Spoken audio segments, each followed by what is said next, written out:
Hey, Printers, welcome back to the podcast. I'm your host, Bruce from Printavo. We have got a very special guest. I know I say this a lot. I say it every single time. But we do have a really special guest today. And for a lot of different reasons, I feel like we've intertwined in different worlds for quite a while. This is Jared Mendelowitz out of AKT, not AKT Enterprises. That's just right. AKT. Always a branding crisis over here, but definitely just the three letters, AKT. Thanks for joining. You guys are running a pretty big shop. I was poking around your website. Is that 6 M&Rs in there? Yeah. Mm-hmm. It was going to be 9. And then we were running, then everyone ran the numbers and was like, oh, no, let's just get through this rough patch and then sell these extra machines, because we had a facility in California, in Pomona, for a while. And we kind of consolidated it all back here. Interesting. So you had 2 shops, one in California, one in Florida? Yeah, I mean, it always started here in Florida. And then we just had relationships with, like, you know, kind of sourcing stuff, because we do so much in, like, touring. So having stuff on, we would just have to source stuff because of deadlines, you know? And we ended up just changing, like, a contract relationship to a joint venture, and then a fully owned venture, and then it became just wholly owned. And then after a while, it just kind of became a little bit difficult cost-wise to justify. So we optimized everything here, brought whoever we could over here, which was actually a huge milestone for us. Some of those guys are really top performers here, and it really changed the game. That's huge. You got them to move to Florida? Yeah, we have our production manager, who's now our director of production, Matt, who's like a wizard, and then Robert, who's my director of operations. The two of them ran our entire West Coast operation out there. It used to be a shop called Glad Rags Inc. in Pomona. And so they're just, you know, they came over here, and it was perfect, you know. That's pretty crazy. And this was a shop, it sounded like, that you worked with, then got deeper involved with, and then eventually bought out. Kind of, yeah. I mean, it's like I said, it went from contract to joint venture with them to then, you know, we just kind of merged into one. So we kind of came up with a deal that worked for everybody. And then from there, we all collectively decided what made most sense for the future. How could we make, like, the best version of what we've got? And splitting all these resources across 2 coasts is, like, exhausting. And I say that as, like, the main administrative guy here. Like, it was exhausting for everybody. Not for the touring bands, who could get stuff, you know, within 3 days on anywhere in the U.S., you know. But for us, who had to do it, it was tricky. Sure. And going a little bit further backwards here, you guys have a ton listed on your website that you guys do. I mean, you know, you've got AKT, obviously, custom merchandising. You've got District Lines. As e-commerce, I'm seeing Ticket Spin, looks like a like ticketing site, and then a sports bar.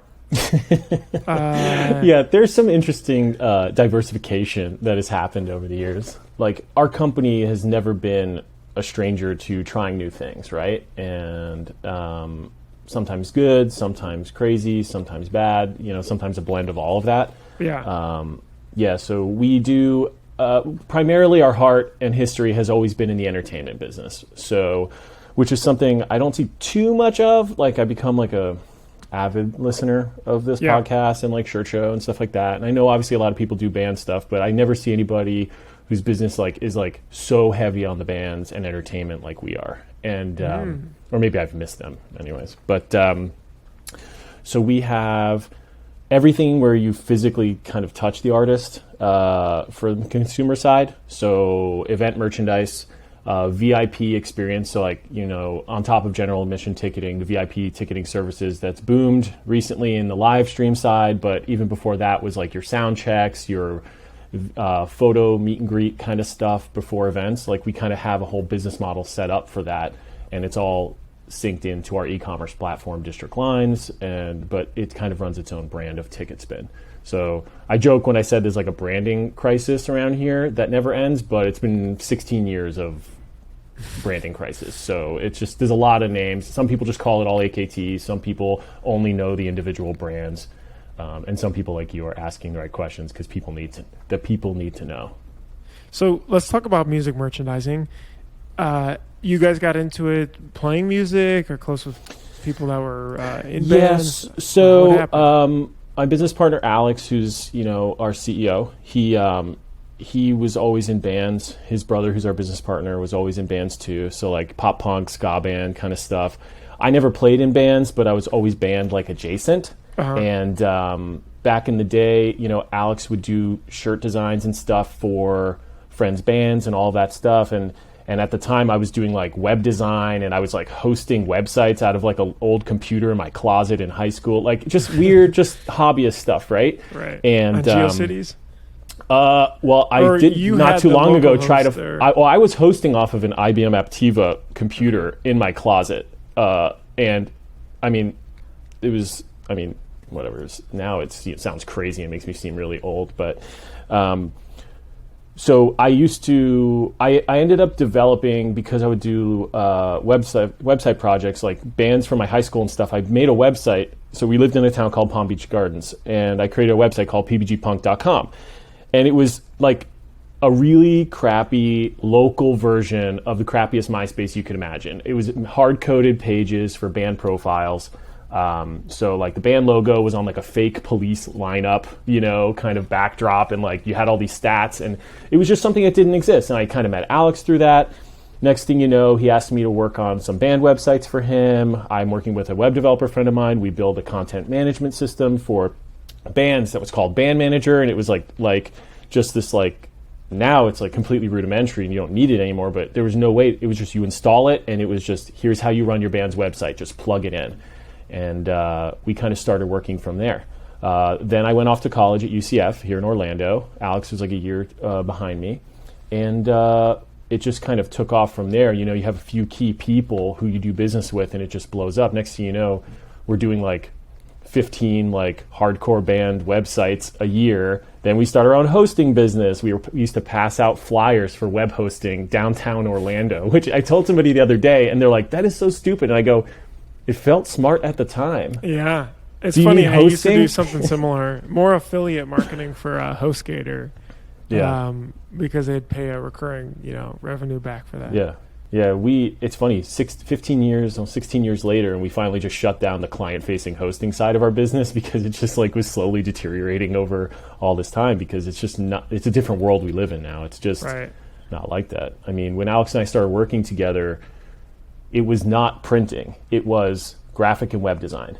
And then from there, we built, Alex had built this website, designspin.com.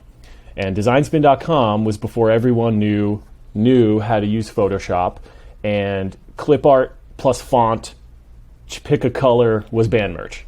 And we had built designspin.com, and it was like you could buy a copy of the design, or you could like buy it and have it taken from the site for more money. So it's like $80 you could have it outright. We take it off the site. $30 you get a PSD and a zip file and a font file emailed to you. Because then, didn't you guys have merch spin too? Or am I making this up? All of this keeps coming back to branding. Yes. So up until like 2013, we did have individual brands and stuff. So like we had district lines, we had Merchbin, which was the print shop. We had Studio AKT, which was the web and graphic design stuff. You had Ticket Spin, which was the ticketing. At one point, there was Button Spin. There was Sticker Spin. There was, it wasn't very creative naming after a while.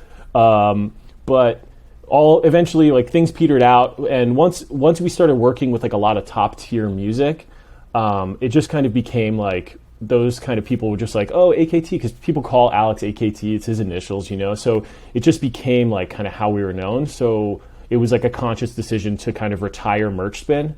Plus I was always an advocate for changing it, because I would always choke on it when it came out. I'd be like, Merch Spin, and it just kind of like felt really spitty, but do you think like you guys went super broad very early on. Over time, has that then reduced back, or do you still stay pretty broad? Because it seems like a lot of these things are still running.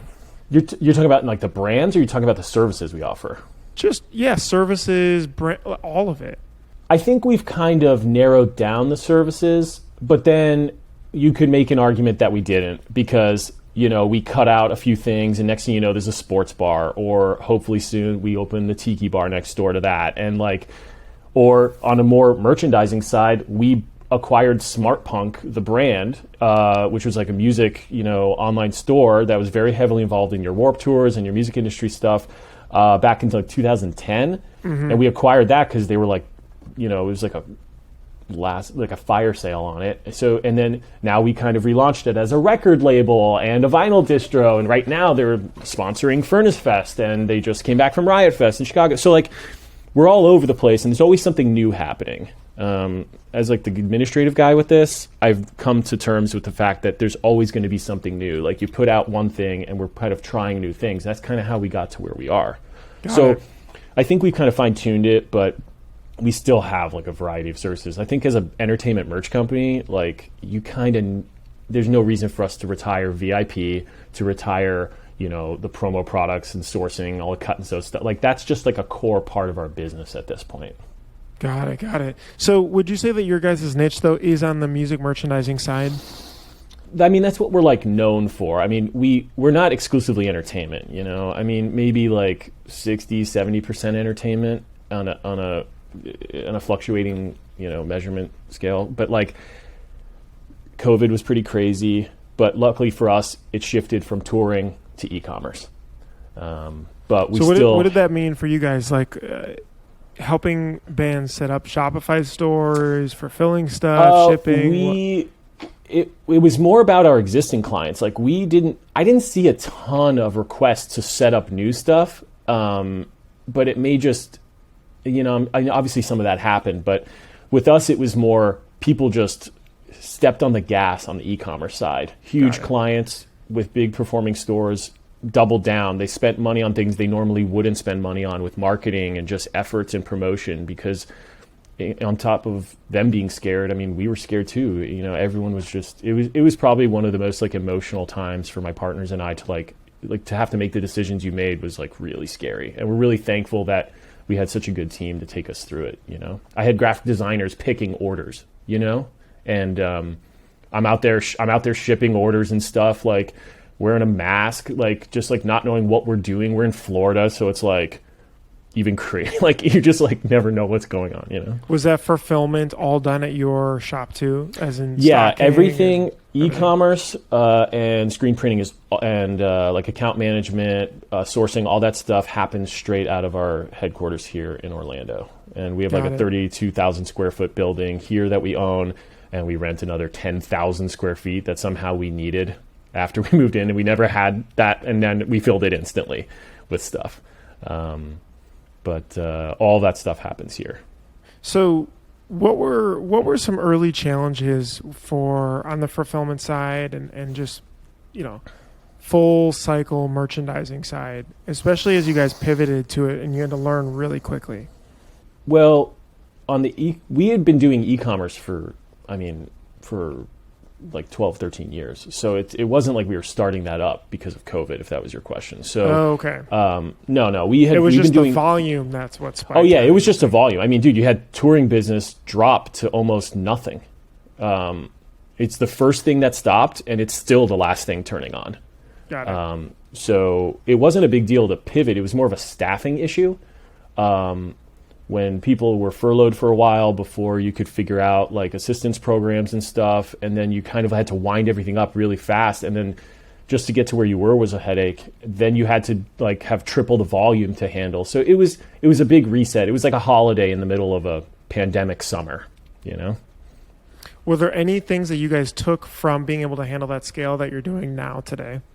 It forced a lot of people who don't typically have eyes on those processes to get involved hands-on just by the nature of what was happening. Mm-hmm. So like a cross-training thing? Not even cross-training. I'm talking about like senior level management just physically being out there, and mid-level management being around and solving things and watching things, being like, hey, why is this like this? Or, this is dumb, and just kind of working through it, which we do all the time. It's just, it was a lot at once. And we're sitting here going, I'm not going to do it this way. Let's change it to fix it. Whether it's my director of operations handling a 90 pallet relocation in another warehouse and just moving stuff around like a puzzle so it can make sense again, because it's easier for us to solve it that way, So I think it just had more different eyes on stuff that's kind of just always there. Got it. The flow itself didn't really change. It was just optimizing things.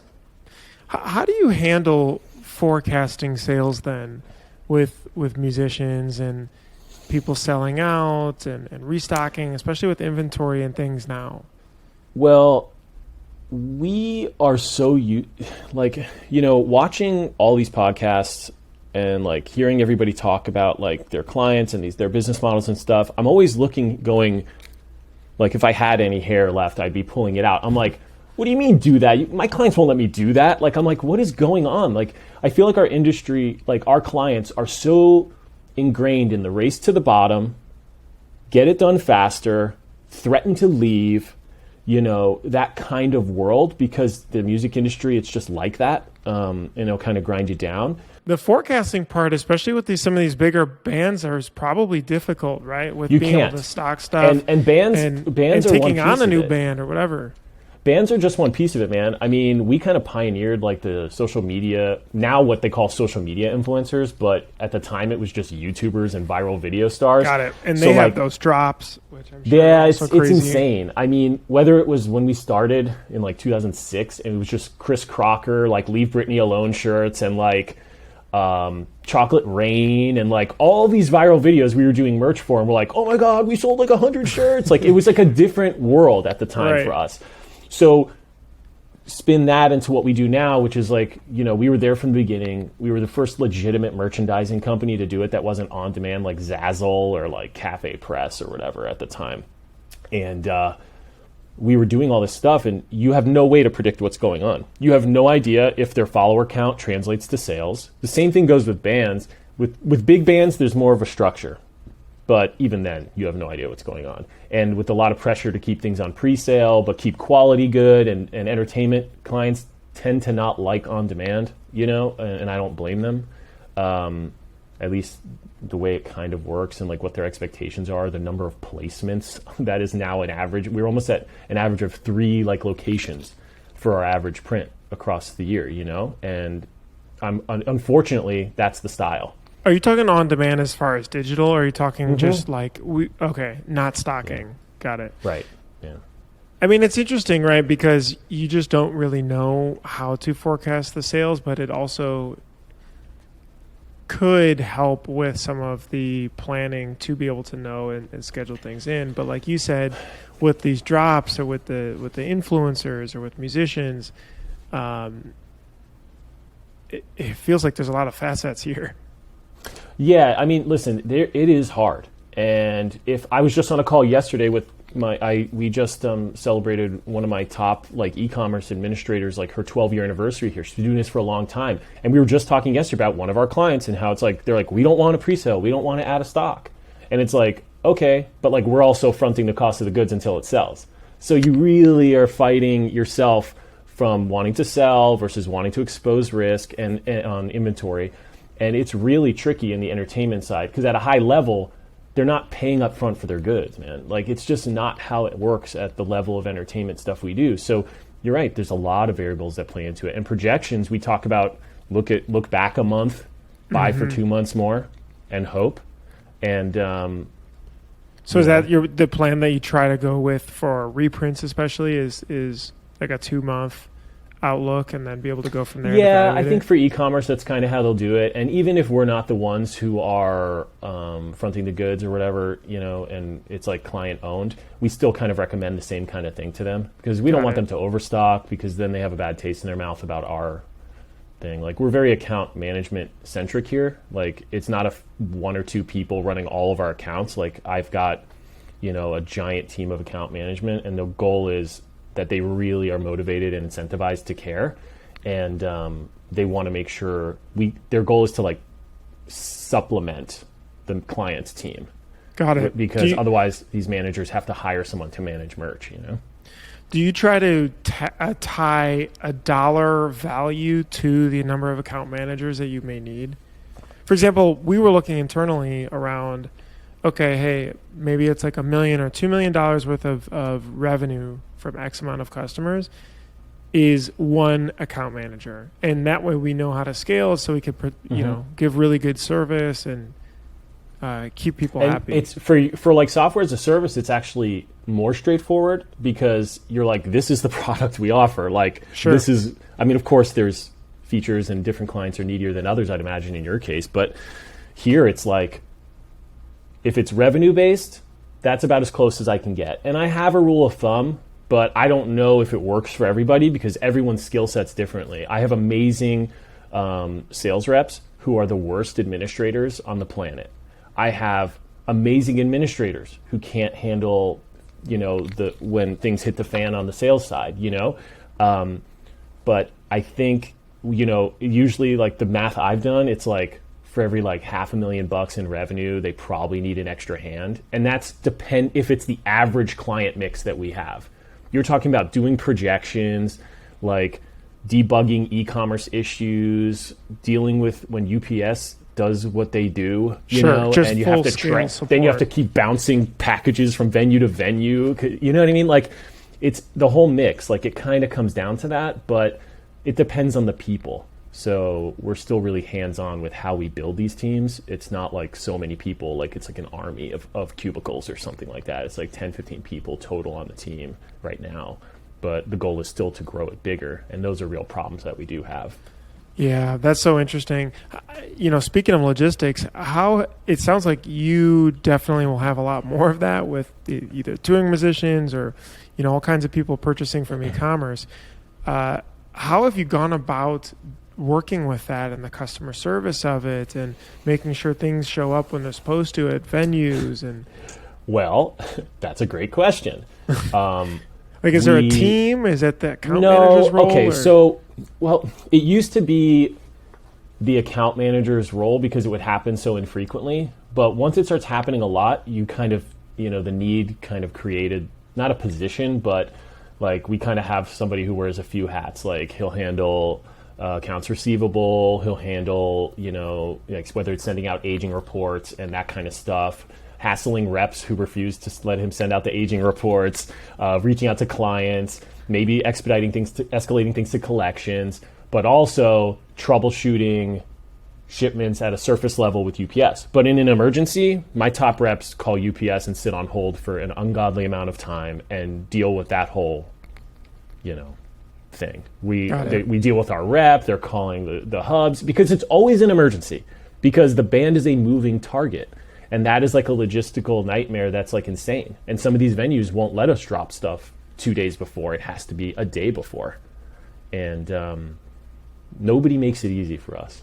Woe is us, Right. What do you think is, in your role today, your biggest challenge running AKT? The way I am, like personally, I could answer that any number of ways because they're all like equally troublesome things. Nothing is bad. Everything is great here. It's like always making progress. But to me, it's about team building, especially coming in the environment we are now where hiring is so difficult.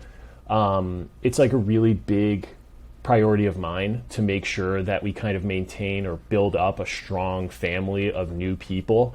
There's a lot of new faces. We want them to not be new faces in the long run. We want to have more 12-year anniversaries, And so implementing things that are, and like the steps I've been taking to do that, and my partners and I have been doing, is like, let's get some more AKT merch into rotation here. Like stuff that was always backburnered, right?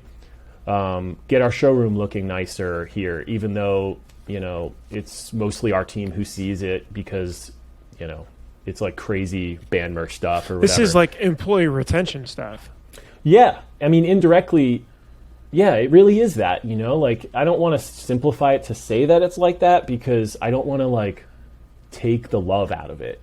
If that doesn't sound too corny, it is, it's funny because we were just talking about this in a previous episode, but like that's such a hugely undervalued aspect, right? Like thinking about career growth and where people want to go. And do you know that? Does every manager know that? Is it documented? Can we look back for the past year and be able to say we did as much as we could to help? Or, like you said, making the workplace environment really nice, making sure everybody's got swag of whatever they want. Yeah, like we rolled out part of like there are certain things in my career, at least in the last like couple years, that I've called like legacy things, where I would joke and tell Alex like, dude, if I died today, man, like the new launch of Run My Shop, which is our internal like shop management software, relaunching it like finally from this clunky thing is like my legacy. And then we also started offering like anniversary challenge coins, right? So like, for example,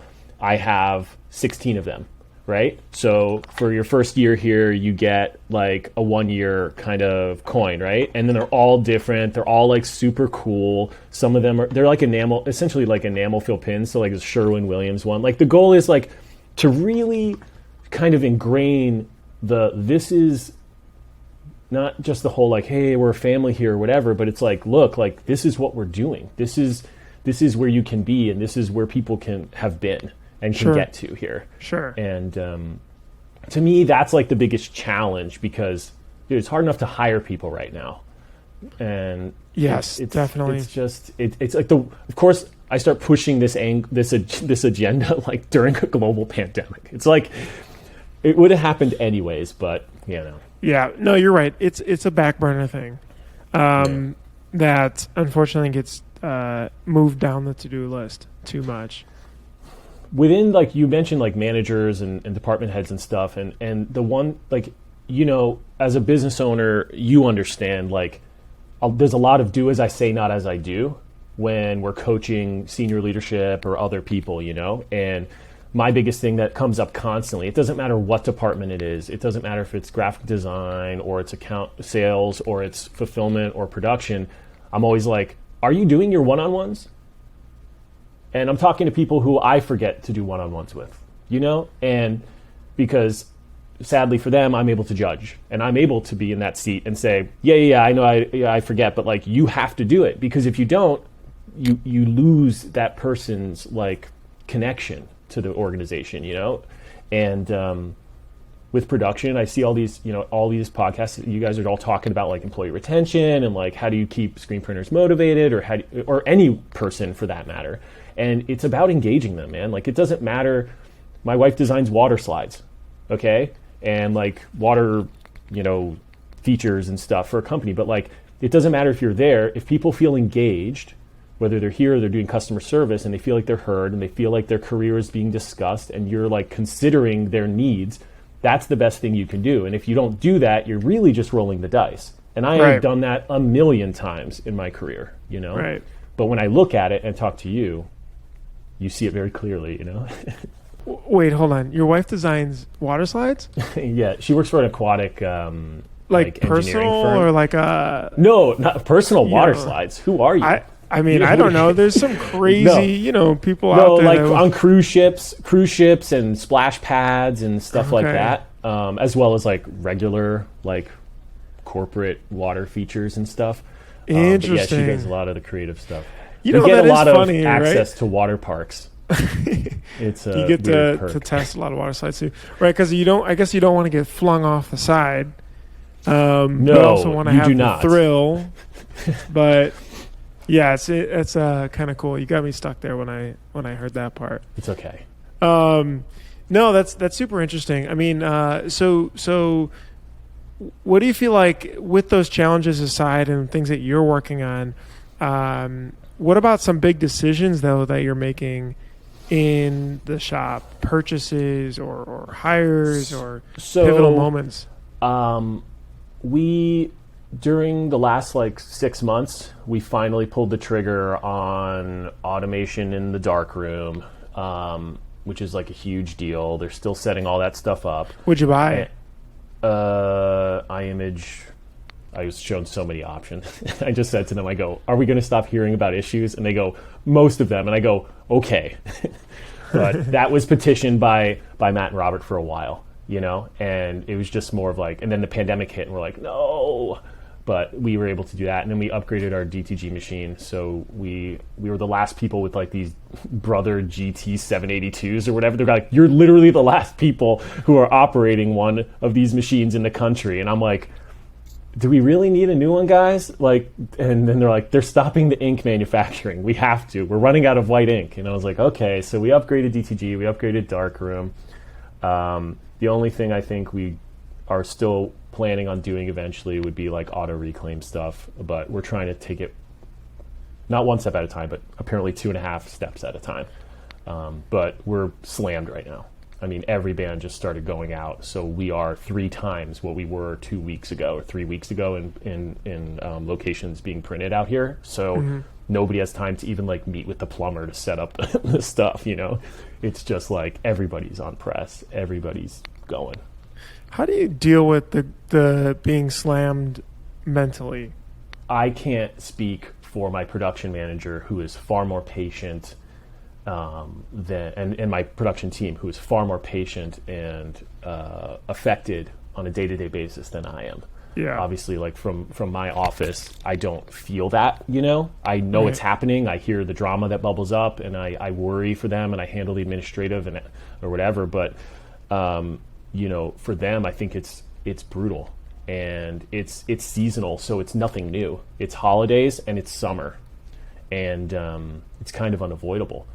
For them. So one day I think we should have, you know, I'm sure I would love to have them talk to you about that specifically. From my side, you know, it's just trying to make sure people have what they need and like the support that they need. And sometimes there's nothing any of us can do. You can only source to so many shops who have worse turnaround than you do, who are less accountable to the customer than you are, who, you know, and then all of a sudden you just can't do it anymore. And then you just say, you know what? And I go back to what I used to tell people a long time ago. It's just T-shirts. It's just T-shirts. You kind of just say that, and you just kind of hope that the comeback from the pandemic has gotten us to a point where for the first time ever, we're able to say, good luck finding anyone else who can do it faster than us.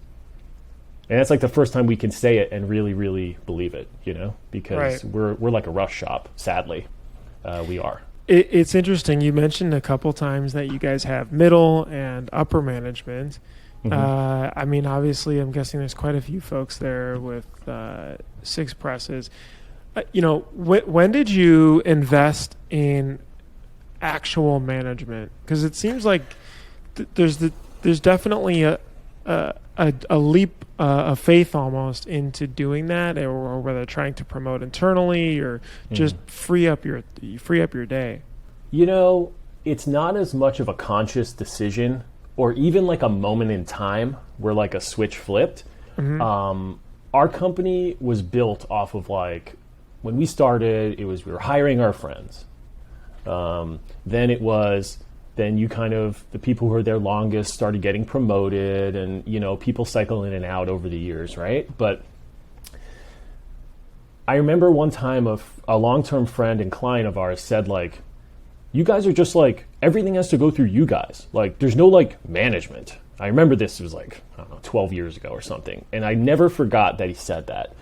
And it kind of got me thinking. So it was more of like delegating more stuff, but also the busier we got, these positions just kind of naturally formed. Like, you needed somebody who was running point, you know, instead of Alex scheduling jobs. Like, he just started like saying, hey, can you do this? And some guy just started doing it. And then next thing you know, that person became the shop manager. Was it the best person?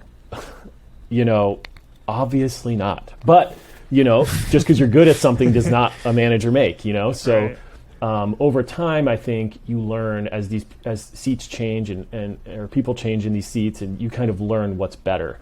And looking back now, it's easy for me to talk about it. But I listen to these podcasts, man, and I hear people, and they're like, I just don't know when to pull the trigger. And it all seems so easy when you're 16 years in. And totally, you've lived through it 100%. all. When do you think you would have, if you looked back? Was it a revenue mark? Was it a people size thing?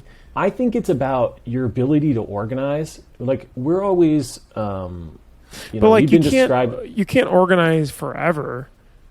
Like with more and more people, and that's why I always try to figure out. I think it's your like projection or ability to like your practical projection of incoming sales potential determines like the best use of your time. So like if you're hypothetically you're an owner operator who is like the press person, okay? That's different. When we started this company, Alex and I would, we had these like orange caps, manual presses, and like little like dryers and stuff. But we would do stuff and we would print sometimes or all the time, and it was different. Or he'd be up all night and sleeping on air mattresses. Like it was that whole world. But then we weren't primarily that. We always had somebody there from the beginning who kind of was the lead on the floor with that kind of stuff. Not a manager, but the person we leaned on. So, but you have those people, and we were very sales oriented. I was more process procedure. Alex was more account management and bringing in business. So for us, it was more of like, we always had somebody who we leaned on for that stuff because it was just our dynamic. But we were very heavily involved in sales, and we always are. Like, it doesn't matter. Like when it comes time and we're like doing Oprah's arena tour right before COVID, like Alex and I are on those calls. You know what I mean? Like it's got to be like that because at a certain level, you need to have us involved. Yeah, it's interesting. Obviously, we're 100% two although in the same industry, very separate businesses. Yeah. I think about Printavo sometimes in some of the departments that we've grown, and I think for us, it depended on two things, right? Getting started, for sure. You just don't know when.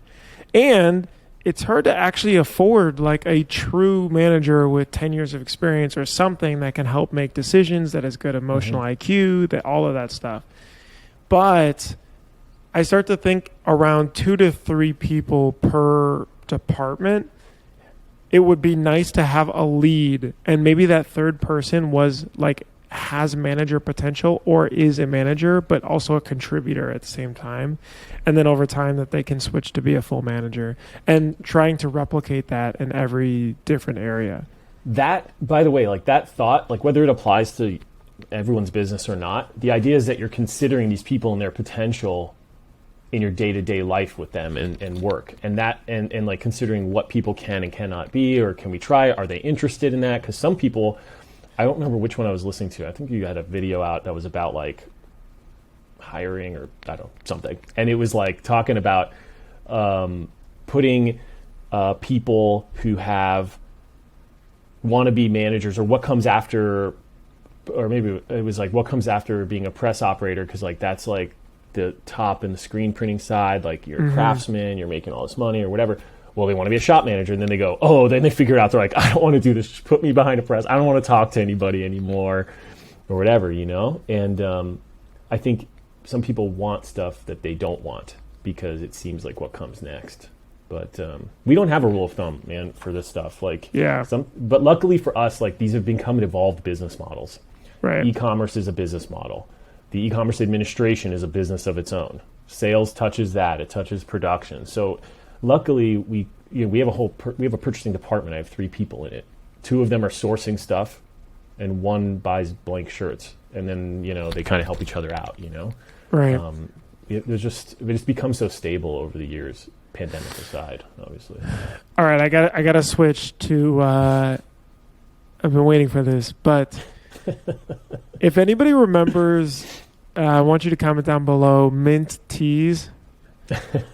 Back in Mintees day, or maybe you were on MT's forums. There was really 2 T-shirt forums that were pretty popular for design. And this is kind of when, what was that thread something? They were based in Chicago, and people would vote on design. Threadless, yes, that was around those days, the heyday there.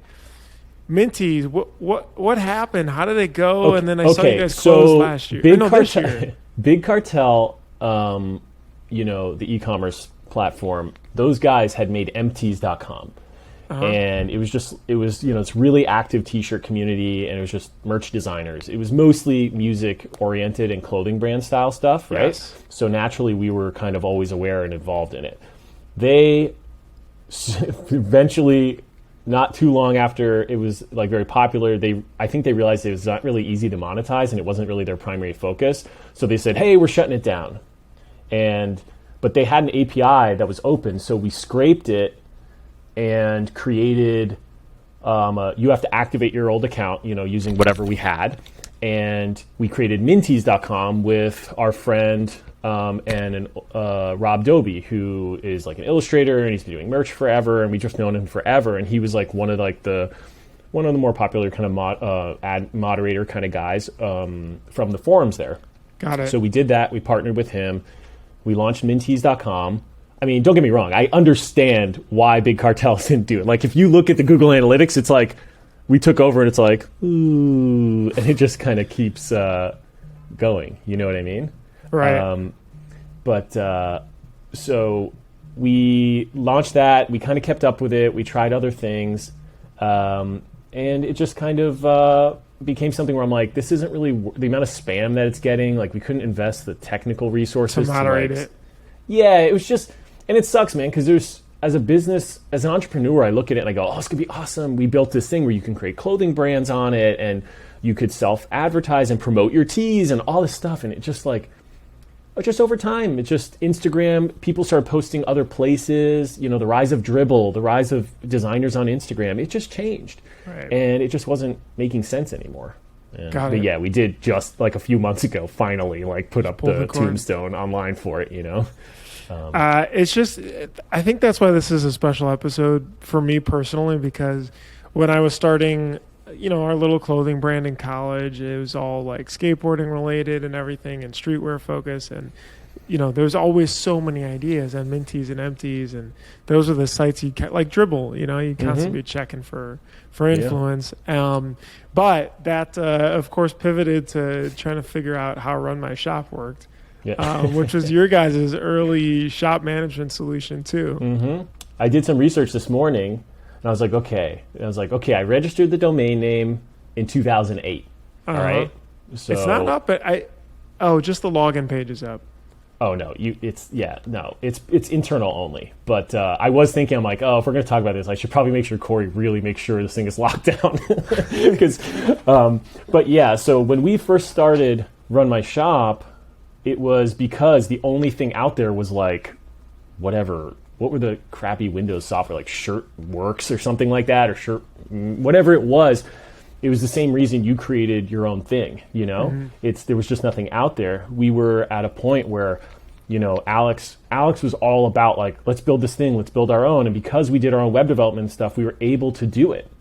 And so we built out this whole thing. It handles everything from invoicing to scheduling designs on presses to quality control to, I don't know, man, tons of stuff, right? Right. And I remember, because that's when I was looking for a solution to be able to help. It was Run My Shop was one of them. Especially, it was one of the only cloud-based ones at the time, which was huge. Yeah, it was definitely there. And if we, as with many things, like if we had really, really put the resources into it, the way I would do it now is different. You know, then we're just so bootstrapped and stuff. Like, you're like, oh, we'll just figure this out. We'll just like make this guy do this in his spare time. And next thing you know, we're really selling a business model in a box. Right. And it was the way we did things, which is why I don't envy you at Printavo, because I'm like, everybody's got something to bitch about. And, you know, but as 15 years later, having my own software all this time, we're always behind the eight ball trying to like do something because somebody else already has it. It's like e-commerce. It's why we're converting all of our stuff to a Shopify-based platform. Not because we couldn't build something that's just as pretty, but because we're not always going to be developing it. So just hitch your wagon to the thing that's going and just be more effective in your ultimate goal, not trying to make your own thing all the time, you know? And Sure. You are a software company. Great. You're also not sourcing print orders for people because that's not the best use of your time. Or, you know what I mean? Like, you're not offering t-shirt designs. Like, it's all related, but it's not. So you keep yourself focused. And with Run My Shop, the amount of dude, I had like 2 people start trials over all that time. And I just saved all the inquiries. And then one time I remember hitting you up being like, dude, just give me an affiliate link. I'll send you all these leads. Yeah, I remember.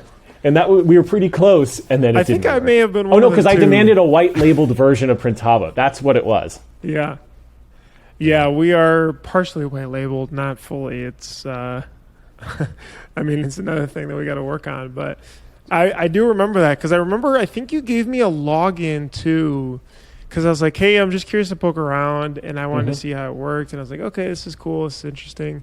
And Well, as a it web was like, developer, yeah, I'm sure you're like, no, it what was is like, this? because I remember you guys were like, oh yeah, we're gonna start it up, we're launching in January or something. Which oddly enough, a lot of that was fuel for me because I was just like, you're welcome. oh shit, okay, all right, let's go. Here we go. You know, I got a lot of work to do. You know, we got a ton of coding to do. But no, it was just, I thought it was really cool and it was special because these are the communities where I was online that you guys are a part of to help create, and I'm sure a lot of other shop owners remember these too. So thank you at least for doing that. Hey man, no problem. I'm glad I could build the building blocks for your entire life. You know, it's a real pleasure. Yeah. I was looking this morning into the stuff, and I was like going, man, how many sign up leads did we have for that? You know, and I don't know. I went from a point at the beginning where I go, dude, this Printavo thing, it's so simple. It doesn't handle any of this stuff. I remember when it was like, and now I look and I go, as we're dealing with AR stuff or whatever, and they're like billing people, and I'm like, oh, we got to add this, and I go, at some point we're going to wait. My software engineering director and I are talking, and I go, at some point, even though we just relaunched the new version of this internally, which was like a 7-year, like teeth-pulling project, we even sourced the development to another company who then took just as long as we were taking, and we ended up taking it from them, and they gave it to us for free. Like, all this stuff happened. We threw a party for new RMS Day, right? And still, we're looking at this going, if we have too many features we got to build, like, I'm like, maybe we should just change the whole business to run on Printavo, because then it's like Shopify. We don't have to think about it anymore. Yeah, you know, yeah. And, it's hard. I mean, I think about it too with like us for a CRM or or email marketing tool, right? Like it's just hard. We to did the same build. thing, man. Right. I'm over it. What? We built our this- own, dude. My whole sales department runs off a self-made CRM, and guess what? Boy. Just sign me up for Salesforce, please. Like, whatever. Like, why do we have to continue? This is, if somebody asks for my advice about starting a business or whatever, not to take potential questions from you that you may or may not have been asking, but it's like, I would give 2 pieces of advice. Get an accountant who knows what they're talking about and shut up and listen to them from day one. That's number 1. Number 2 is stay in your lane and use the experts, whether it's the software, that like a Printavo now if somebody needs it or whatever. Like, use it. Don't build your own thing. You need a CRM? Don't be cheap. Use Salesforce or whatever, something like it. We have our own, and it's just like you're making these half-baked things and you're trying to make this thing work, and it's just over time you're like, it's like that what they thought about could they and not should they. It's like, yes, we could build our own thing, but should we? That kind of thing. And I think that I've learned over 15 years is like, don't just stick to something that's somebody else's problem and build your business kind of off of it, as long as it's like secure enough, To wrap up, are there any interesting other podcasts you listen to? Or I know you listen to Shirt Show too. Shouts out to them. Or any YouTube channels or things like that? Books? Industry-wise, book-wise, not really. I mean, honestly, to keep sane during the pandemic, I've I've gotten really into like freshwater aquariums, as you can see. Oh, is so, that like, the one that's behind you? Yeah. So, and it's not dirty, lest you not know anything about this. It's dark water for now. But yeah, like I listen to like this fish podcast and stuff, which I know sounds super lame, man, but it keeps me sane, and that's quite the task, And I did want to mention one last thing, which I did text you about this morning. I want everyone to know, in 2012, we started a conference called Merch Summit, and the reason it didn't work the way you guys are working with Print Hustlers, and it's awesome, and I really want to make sure our team like can go to it next time, but like we did it and it was more merch based. So what we found is we brought a bunch of our competitors into a conference room, right? And then nobody's saying anything because it's way too competitive. Sure. It's not like we're all service providers here, man. It's like, nah, like literally like we all fight. Nobody wants to talk about the secrets. And Chris, you could pop up this screenshot. This would be cool to see the flyer from 2012. Dude, that's a website. That's the HTML file on my computer. Oh. Fully functional. Yeah, we had TSF Sportswear sponsor, UPS sponsored. one who didn't know any better would say you're a big copycat. But it's cool, man. I think I may remember this. I think we may have lost the feel like website. I may want to register it again. I mean, you guys pick good domains, so. Sometimes. We've been trying to buy AKT.com from this guy who doesn't even use it. He said it's $250,000. AKT guy, give him a deal if you can. Yeah. Jared, this has been awesome. I really appreciate the time, especially as it's been a really cool walk down memory lane. Guys, thank you so much for listening to the Print Hustlers podcast. I'm your host, Bruce from Printavo. We'll see you guys next Wednesday on the next episode. Or I guess you don't have to listen on Wednesday, but we'll drop in one every single week. See you guys.